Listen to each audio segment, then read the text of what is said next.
Hey! Hey there! My name is Roxane Webster. And I'm Keith Alba. We're the partners here at my home team. At Keller Williams Advantage, and you guessed it, it's the Honest Hour. That's right, another episode, right? There we go. So what are we talking about today? Huh? You doing the spin even without your chair? I'm doing the spin without my chair. It's not quite as smooth and fabulous as the usual spin is, but it'll do. And if this is your first time watching, the reason for the spin is the Honest Hour, as we put it, is the no spin zone. Except for Roxane. Except for me. I can't help myself. Why would I try? That one piece, yeah. I think it's pretty charming. What are we talking about today? Well, big news that just came out. Somebody got their hand slapped pretty hard. They sure did. Yeah. They sure did. So if you hadn't heard the news, Opendoor just got hit with a $62 million fine by the FTC, the Federal Trade Commission. What did they do to chap the butt or collective buttocks of the FTC? Well, before we get into that, we can talk about that for sure, but I think it's important to say, what is Opendoor? Sure. What is if somebody Opendoor? Doesn't know who they are, what they do, the business model, it might be a little bit premature. But Opendoor came into the market in the last few years, and they fall underneath a criteria or a category that we would refer to as iBuyers, right? Mm-hmm. iBuyer, instant buyer, internet buyer, it's thrown around a little bit differently, but essentially they're coming in, they're buying the house for cash, they're doing a little bit of light remodel, rehab on the property, and then turning it right back out and selling it. So they're doing kind of a large scale light flipping. Yeah, fix and flip business. Type of a model, for sure. Yeah. But what the FTC said is that their advertising practices is where they got themselves in trouble. Tell me it's not true. Tell me it's not true that an iBuyer program is using deceptive advertising practices. Misleading and deceptive practices is what it got on there. The FTC, when they got in and did their investigation, they really felt like Opendoor was making it feel like the sellers could make the most money by going through them. Right. And when they looked at it, the reality was no, it was actually costing them several thousands of dollars by going through that process that way.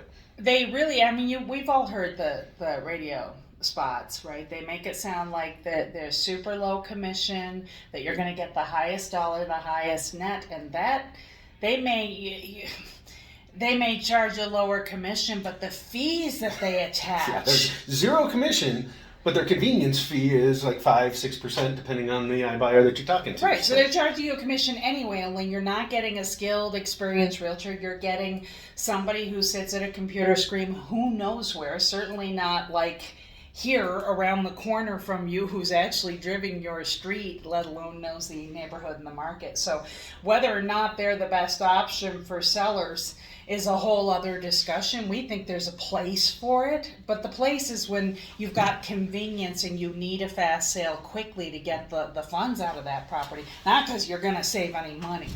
Yeah, no, I agree. I think there is an opportunity, or they're filling a niche, but what they've done is they've overextended, and now we're overpromising, and they got themselves in trouble. But I agree. I think there is an option for somebody that wants to tap into their equity quickly, is okay with leaving some of that equity with Opendoor or this iBuyer type of a program, and doesn't want to deal with getting the house show ready, of people tramping through their house on the weekends, open houses, all the stuff that comes along with selling a house can be a real pain. That's right.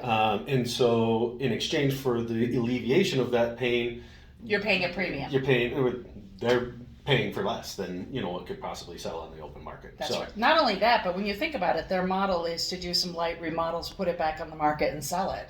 Right? And if you ask any investor who's done flips, there has to be a margin of profit in there for them, any investor, to want to buy a house, fix it, and flip it. Right? So on the surface of it, no matter what you're being told in these advertisements, make no mistake, Opendoor is in the business of making a profit. They do so by charging high fees and then buying at below market value, and then making a profit that if you were willing to do that extra stuff yourself, maybe not even fix up the property, but market it properly, give it adequate time on the market, you might well be putting those proceeds in your pocket rather than Opendoor putting it in their pocket. And again, it's a business model, but I'm really pleased that somebody took a look at it and said, well, you are advertising something that is not your model. That's not true. Yeah, it's not true. They are absolutely a for-profit. business. That's right. It's a business model, and it's a for-profit business. It's not a nonprofit. But again, there's options. There's things that are there. And so I guess find a real estate agent that can help you navigate all of these things. I just took a seller through the process, went out and shopped her property to 4 different iBuyer type programs that were out there. She was open to potentially selling for a little bit less, but what we ended up getting was a lot less. And so we walked away from that. Now we're bringing the house on the market, and we're going to sell it through those means. So well, that's the whole other side of it too. When you go directly to an iBuyer program, guess who they represent? Yeah, they're representing themselves. They're representing themselves and their profit margin, right, in their best interest. So if you are going to go and explore one of these options, take a realtor with you, for the love of God, because then you've got somebody who represents your best interests and can advise you, rather than taking the word of a company that at least the FTC thinks lies to people. Exactly.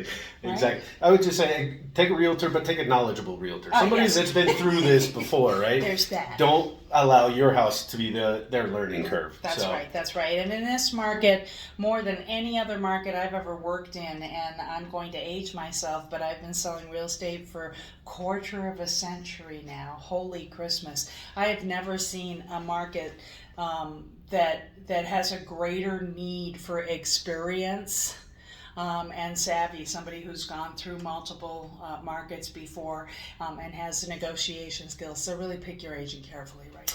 Yep, agreed, 100%. So what we got. Thank you for tuning in. If you liked our content, make sure you hit the subscribe button below, ring that bell. Ding! and hit like and share to everybody you know. Woohoo, it really Thanks for helps us a tuning lot. in. Thank you.